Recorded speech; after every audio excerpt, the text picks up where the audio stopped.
Washington. President Trump said on Tuesday, the United States needed a good shutdown this fall to force a partisan confrontation over federal spending, and suggested he might move to reverse long-standing Senate rules, effectively require a supermajority to approve most major pieces of legislation. The declarations, in a pair of posts on Twitter, appeared aimed at defending a spending package that Congress is likely to clear this week, but that fails to accomplish many of Mr. Trump's stated goals, including any money to build a wall on the southern border, was his most talked about campaign promise. Conservative activists have decried the agreement as one that does not address their priorities, but the White House has signaled the president will accept it rather than set off a government shutdown. The Twitter messages were also an indication of the degree to which bipartisan negotiations in Congress on the spending bill, and others, including a health care overhaul that appeared on Tuesday to be stalled yet again, have bedeviled Mr. Trump at this early stage of his presidency, forcing him to bow to political realities to which he had insisted he was immune.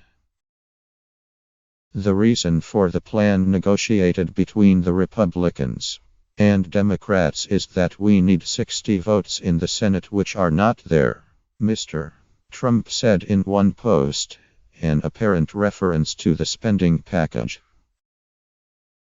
The solution, he said, was either to elect more Republican senators in 2018, the next midterm elections, or change the rules now to 51%.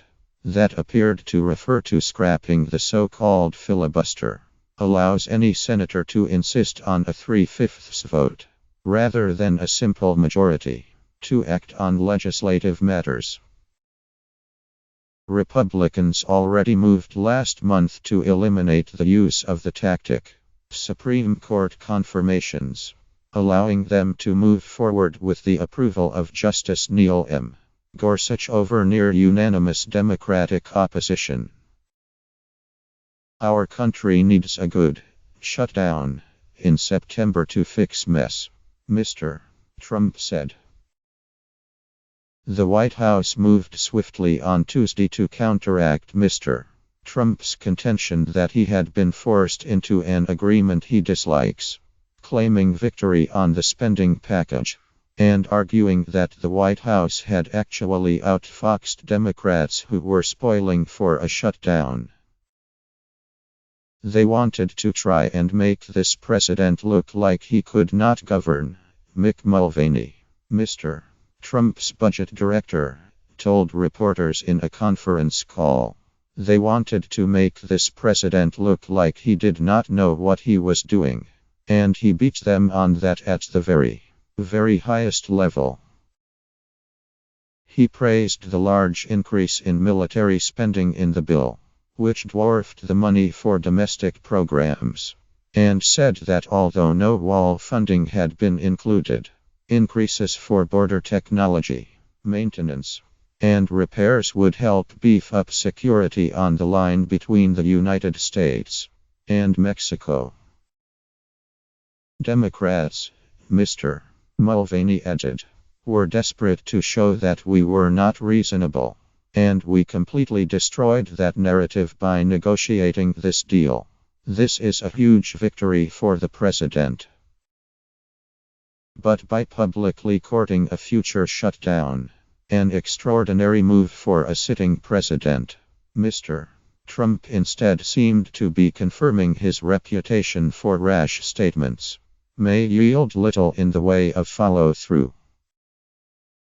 President Trump may not like what he sees in this budget deal, but it's dangerous and irresponsible to respond by calling for a shutdown, said Senator Patty Murray, Democrat of Washington and the ranking members of the Appropriations Committee.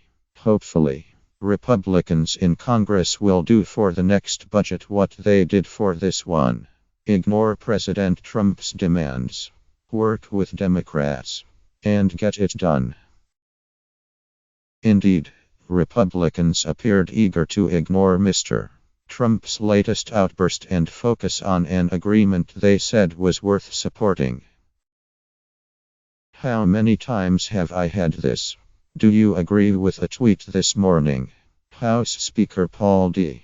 Ryan, Republican of Wisconsin, joked after being asked about the president's Twitter statements. Mr. Ryan said he did share the president's frustration, but noted bipartisan support was required for spending measures. Having said all that, I feel very good about the wins we got with the administration in this bill, Mr. Ryan said. Many conservative activists were not so enthused. Heritage Action, a conservative group, urged lawmakers to vote no on the measure, saying it woefully fails the test of fiscal responsibility and does not advance important conservative policies. Charles Krauthammer, the conservative commentator, said Monday on Fox News, Trump got rolled. The Republicans got rolled.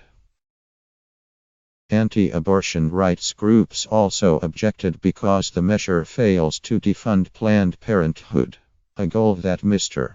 Trump has said he shares.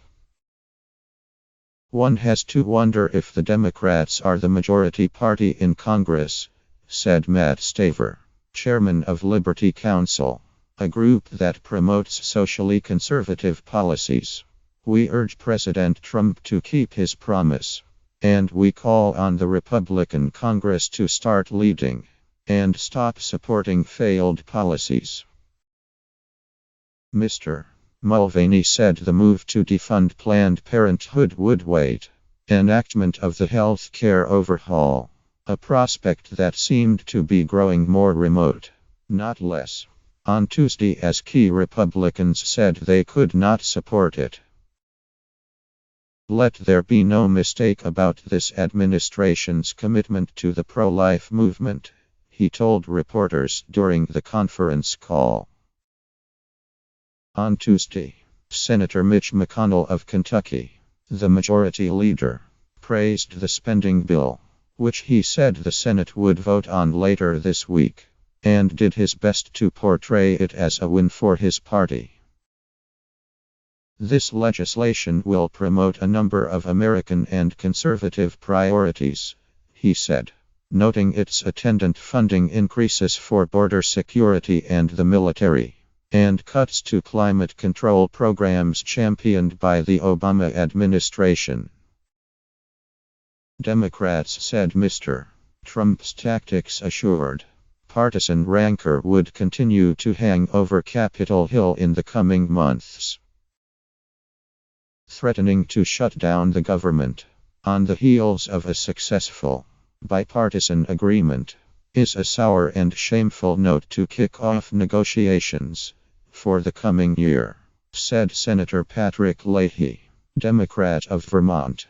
I hope the president does not seriously wish to have the consequences of a government shutdown resting squarely on his shoulders.